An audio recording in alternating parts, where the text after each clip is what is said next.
지금 이 영상을 보고 계신 분이라면 아마 마음 한구석이 뜨끔하실 겁니다.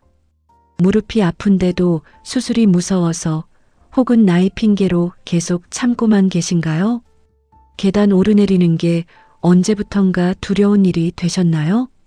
오늘 이 이야기를 끝까지 보시면 그 통증을 참는 게 오히려 더 큰 대가를 치르게 할 수 있다는 걸 알게 되실 겁니다. 지금부터 76살 평범한 할머니의 솔직한 이야기를 들려드리겠습니다. 저는 올해 76입니다. 5년 전부터 무릎이 아프기 시작했는데 저는 수술이 무서워서 계속 미뤘습니다. 결국 지난해에는 거의 걷지 못하는 지경까지 갔습니다. 지금은 인공관절 수술을 받고 다시 제 두 다리로 걷고 있습니다. 저처럼 무릎 통증을 참으며 수술을 미루고 계신 분들께 이 이야기가 조금이나마 도움이 되길 바랍니다. 처음 무릎이 이상하다고 느낀 건 71살 무렵이었습니다. 계단을 내려갈 때마다 무릎에서 뭔가 쿡쿡 쑤시는 느낌이 들었습니다. 저는 그냥 나이 들면 다 이런가 보다 하고 대수롭지 않게 넘겼습니다. 젊었을 때부터 시장에서 좌판을 하며 하루 종일 쪼그려 앉아 일했던 터라 무릎에 무리가 갔을 거라는 건 짐작하고 있었습니다. 하지만 그 통증이 이렇게까지 심해질 줄은 몰랐습니다. 시간이 지날수록 통증은 점점 심해졌습니다.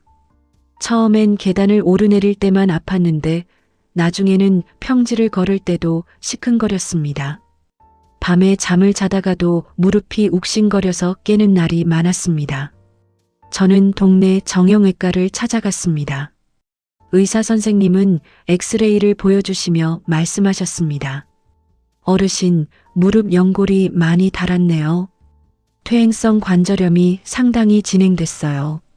이 정도면 인공관절 수술을 고려해 보셔야 할 것 같습니다. 그 말을 듣는 순간 저는 정말 겁이 났습니다. 수술이라니, 그것도 무릎을 통째로 갈아 끼운다니 상상만 해도 무서웠습니다. 저는 의사 선생님께 다른 방법은 없냐고 물었습니다. 의사 선생님은 물리치료나 주사치료로 어느 정도 통증을 줄일 수는 있지만 근본적인 해결책은 아니라고 하셨습니다. 저는 일단 수술은 미루고 물리치료와 진통제로 버텨보기로 했습니다. 그렇게 몇 년을 버텼습니다. 통증이 심해질 때마다 진통제를 먹고 물리치료를 받으러 다녔습니다. 주변 사람들도 다들 한마디씩 거들었습니다. 수술은 웬만하면 하지마, 한 번째면 그때부터 더 안 좋아진대. 그런 말들을 들을 때마다 저는 더욱더 수술을 미루게 됐습니다. 특히 경로당에서 만난 한 어르신의 이야기가 저를 더 겁먹게 만들었습니다. 저도 무릎 수술했는데 재활이 얼마나 힘든지 몰라. 몇 달을 고생했어. 저는 그 말을 듣고 아예 수술은 생각도 하지 않기로 마음먹었습니다. 그런데 통증은 시간이 갈수록 심해지기만 했습니다. 언제부턴가 저는 지팡이 없이는 밖에 나가지 못하게 됐습니다. 시장에 가는 것도 경로당에 가는 것도 점점 힘들어졌습니다. 며칠에 한 번씩 나가던 산책도 아예 못하게 됐습니다. 딸이 놀러 올 때마다 걱정스럽게 물었습니다. 엄마, 무릎 좀 어때요? 저는 늘 괜찮다, 견딜만하다며 손사래를 쳤습니다. 사실은 하나도 괜찮지 않았는데 딸에게 걱정을 끼치고 싶지 않았습니다. 무릎 통증은 제 일상 전체를 서서히 갉아먹기 시작했습니다. 화장실 가는 것도 힘들어졌고 목욕탕에 쪼그려 앉는 것도 무서워졌습니다. 밥을 지으려고 부엌에 서 있는 것조차 버거웠습니다. 저는 점점 집안에서만 생활하게 됐습니다. 좋아하던 경로당 모임도 못 나가고 친구들도 만나지 못했습니다. 그렇게 활동량이 줄어드니 다른 곳까지 안 좋아지기 시작했습니다. 체중이 늘고 혈압도 오르고 잠도 잘 못 잤습니다. 결정적인 사건은 작년 겨울에 벌어졌습니다. 집안 화장실에서 나오다가 무릎이 갑자기 힘이 풀리면서 그대로 넘어졌습니다. 다행히 크게 다치지는 않았지만 그날 이후로 저는 정말 걷는 것조차 무서워졌습니다. 넘어질까봐 벽을 짚지 않고는 한 걸음도 뗄 수 없었습니다. 딸이 그 소식을 듣고 놀라서 달려왔습니다. 엄마, 이러다 정말 큰일 나요. 병원 가요. 지금 당장. 저는 결국 딸의 손에 이끌려 대학병원을 찾아갔습니다. 정형외과 전문의는 제 엑스레이를 보시더니 정말 심각한 표정을 지으셨습니다. 어머니, 연골이 거의 다 닳았어요. 지금 상태로는 걷는 것 자체가 무릎에 계속 무리를 주고 있어요. 이러다가는 정말 휠체어를 타셔야 할 수도 있습니다. 그 말을 듣는데 저는 정말 심장이 내려앉는 것 같았습니다. 휠체어라니 상상도 못했던 말이었습니다. 의사 선생님은 이렇게도 말씀하셨습니다. 어머니, 지금까지 수술을 미루신 게 오히려 상황을 더 악화시켰어요. 조금만 더 일찍 오셨으면 회복도 훨씬 수월했을 텐데요. 저는 그 말을 듣고 정말 후회가 밀려왔습니다. 무서워서 미루기만 했던 5년이라는 시간 동안 제 무릎은 계속 나빠지기만 했던 겁니다. 저는 그 자리에서 딸을 붙잡고 울었습니다. 얘야, 나 이제 어떡하니? 딸은 저를 다독이며 말했습니다. 엄마, 지금이라도 수술 받으면 돼요. 늦지 않았어요. 저는 여전히 무서웠지만 이대로 두면 정말 휠체어 신세가 될 수도 있다는 두려움이 더 컸습니다. 저는 결국 수술을 받기로 결심했습니다. 수술 날짜를 잡고 나서도 저는 매일 밤 불안에 떨었습니다. 인터넷으로 인공관절 수술 후기를 찾아보며 무서운 이야기들만 골라 읽었습니다. 재활이 얼마나 힘든지, 부작용은 없는지 걱정이 끊이지 않았습니다. 수술 전날 저는 딸에게 이런 말을 했습니다. 얘야, 엄마가 만약 수술하다가 잘못되면 어떡하니? 딸은 제 손을 꼭 잡고 말했습니다. 엄마, 그런 걱정 마세요. 요즘 의술이 얼마나 좋은데요. 그리고 이거 안 하시면 엄마 정말 못 걸으실 수도 있어요. 저는 딸의 그 말에 조금은 마음을 다잡을 수 있었습니다. 수술 당일 저는 정말 떨리는 마음으로 수술실에 들어갔습니다. 수술은 생각보다 오래 걸리지 않았습니다. 마취에서 깨어났을 때 저는 다리에 붕대가 감긴 걸 느끼며 정말 안도했습니다. 무사히 끝났다는 사실 자체가 감사했습니다. 그런데 진짜 힘든 건 그 다음부터였습니다. 수술 후 통증도 만만치 않았고 무엇보다 재활 과정이 정말 힘들었습니다. 물리치료사분이 매일 찾아와서 다리를 구부리고 펴는 운동을 시켰는데 그 통증이 정말 견디기 힘들었습니다. 저는 몇 번이고 이걸 왜 했나 후회했습니다. 물리치료 시간마다 저는 아파서 소리를 지르곤 했습니다. 물리치료사분은 그럴 때마다 저를 격려해 주셨습니다. 어머니, 지금 힘드신 게 정상이에요. 이 과정을 잘 견디셔야 나중에 잘 걸으실 수 있어요. 조금만 더 힘내세요.